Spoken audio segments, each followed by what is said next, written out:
48 घंटे हमारे बहुत महत्वपूर्ण हैं क्योंकि भारतीय वायुसेना की तरफ से पाकिस्तान के दक्षिणी बॉर्डर पर बड़ा युद्ध अभ्यास हमारा शुरू होने वाला है।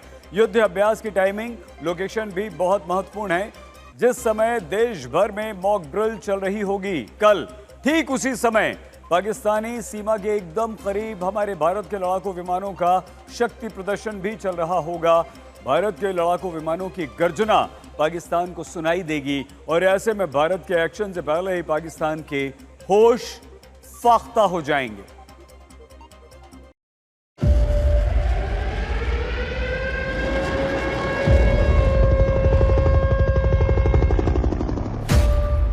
हिंदुस्तान में युद्ध वाली मॉक ड्रिल क्यों?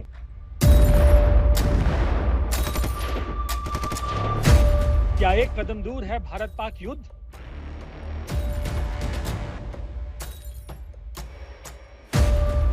क्या सच होगी एटमी युद्ध की भविष्यवाणी?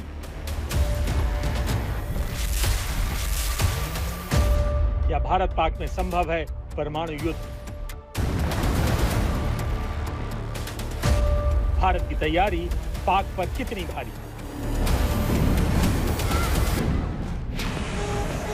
ये तस्वीरें गवाही देने को काफी हैं कि युद्ध की घड़ी बेहद करीब है, क्योंकि युद्ध के दौरान विपरीत हालात में क्या करना है, कैसे बचाना है, इसकी तैयारी शुरू हो चुकी है।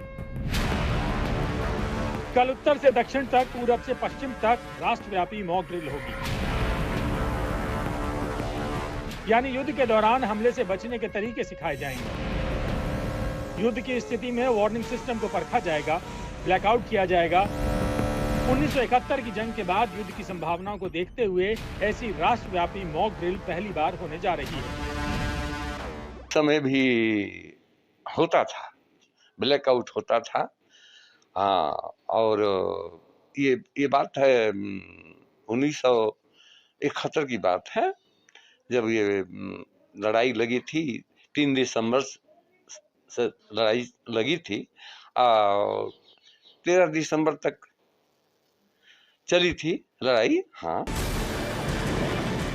मॉक ड्रिल से पहले ही दुनिया भर के डिफेंस एक्सपर्ट और अंतर्राष्ट्रीय मामलों के जानकार भारत पाक के तनाव को महायुद्ध का फ्लैश पॉइंट मान रहे हैं। ऐसे ही एक अंतर्राष्ट्रीय मामलों के एक्सपर्ट जॉन मीयरशाइमर का बड़ा बयान सामने आया है। ये बहुत खतरनाक स्थिति है। ये 2 परमाणु सशस्त्र देश हैं जिनका युद्ध लड़ने का इतिहास रहा है। युद्ध की पूरी संभावना है और परमाणु हथियार तक इस्तेमाल किए जा सकते हैं। 2019 में प्रकाशित एक रिसर्च पेपर में भी भारत पाकिस्तान के बीच युद्ध की संभावना जताई गई थी। ये कहा गया था कि 2025 में भारत पाकिस्तान के बीच एटमी युद्ध संभव है। रटगर्स विश्वविद्यालय के शोध पत्र में क्या संभावना जताई गई थी? शोध पत्र के कुछ मुख्य बिंदुओं के बारे में बताते हैं। पॉइंट नंबर 1, युद्ध की वजह बन सकता है एक बड़ा आतंकी हमला। पॉइंट नंबर 2, आतंकी हमले में बड़ी संख्या में बेगुनाहों की हत्या संभव है। पॉइंट नंबर 3, हमले के बाद बॉर्डर पर भारतीय सेना का एक्शन संभव है। पॉइंट नंबर 4, भारतीय सेना के एक्शन से पाक सेना में हार का डर संभव है। पॉइंट नंबर 5, हार के डर से पाकिस्तान टैक्टिकल न्यूक्लियर वेपन दाग सकता है। पॉइंट नंबर 6, एटम बम के निशाने पर पाक में घुस चुकी भारतीय सेना होगी। पॉइंट नंबर 7, जवाब में पाकिस्तान के सैन्य प्रतिष्ठानों, परमाणु डिपो पर एटमी हमला संभव। पॉइंट नंबर 8, पाकिस्तान की तरफ से भारतीय शहरों पर एटमी हमला संभव। पॉइंट नंबर 9, भारत की तरफ से बड़ी एटमी स्ट्राइक में पाकिस्तान की तबाही संभव। पॉइंट नंबर 10, अगर परमाणु युद्ध हुआ तो करोड़ों लोगों की जिंदगी खतरे में है।